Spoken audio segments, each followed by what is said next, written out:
Hello, my name is Cole, and today I will be talking about mindfulness and coping strategies.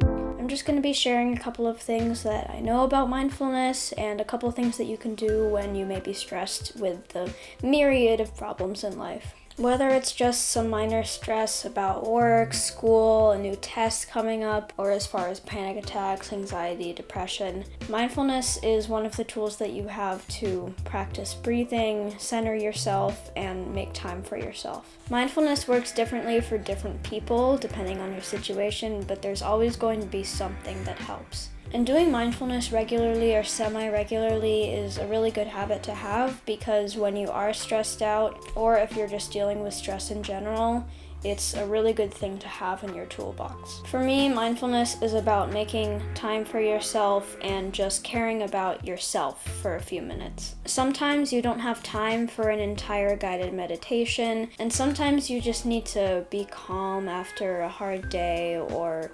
decompress. But really, breathing is the main thing that can help. Of course, it works differently for everyone, but after all, air is what keeps you alive. There are many different coping strategies that you can use. Art therapy, music, movement. But today we're just going to practice a few breathing exercises that you can do on your own time or whenever you'd like. Although there is a lot of scientific evidence for specifically timed breathing exercises and specific techniques, it's really just whatever makes you feel comfortable. And sometimes you don't realize how much air you're missing out on. And especially in this day and age, some people are wearing masks. And so whether you're at work or school, there's always going to be a little bit of time for you to just take care of yourself and breathe a little bit.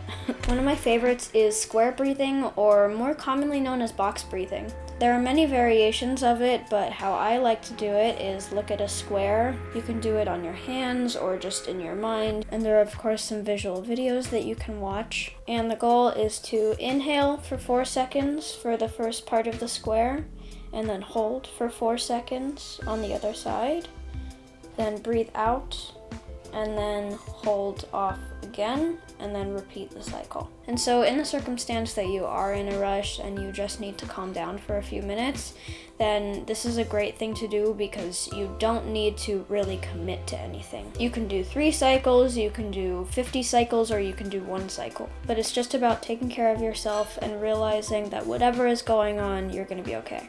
So let's try it a few times. Breathe in, 1, 2, 3, 4. Hold, 1, 2, 3, 4.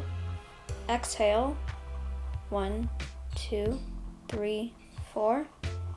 And hold off for 4 more seconds.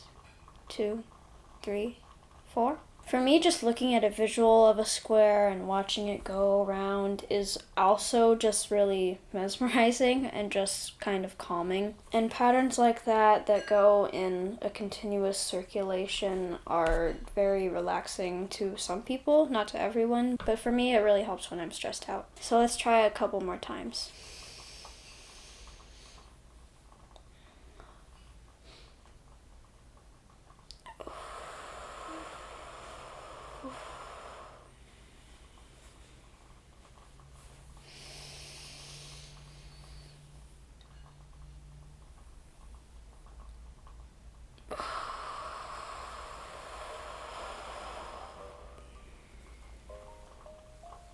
I hope that felt good.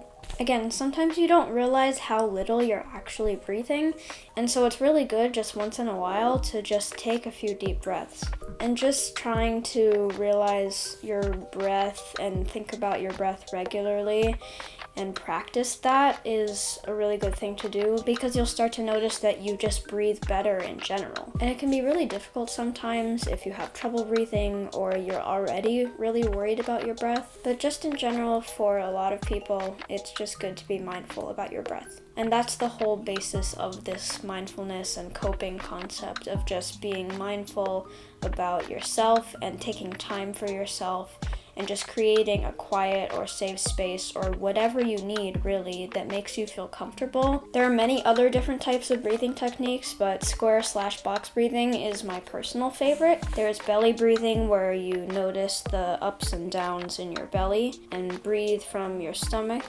But it just depends upon the person, and if those things work for you, then that is great. And it really doesn't have to be anything super special. Mindfulness can really just be doing something that you like and taking care of yourself for a few minutes. And also, the music playing in the background right now is just some nice calming music, and that is scientifically proven to lower your heart rate and calm your brain. And a lot of the time when we experience stress, it's because of a part of our brain called the amygdala that we basically developed in older times. The amygdala is the part of the brain that would make sure that we are safe. So when our amygdala senses danger, it reacts and sends more oxygen and blood to your limbs so that you can fight if needed, which in some cases can backfire and cause you to think less and react more. And this is classically called the fight or flight reaction, but it can also be called the fight, flight, or freeze reaction. But in the modern world, we don't use our amygdala as much because there isn't as much true danger. But sometimes when there is more minor danger or problems, it will still react, such as when you're doing a test or something like that. And mindfulness is one of the many things that can help calm the amygdala and recenter your body and mind so that you can have a balanced reaction. So I hope that information is of some use to you. And no matter what is going on, remember there will always be people that love you no matter what.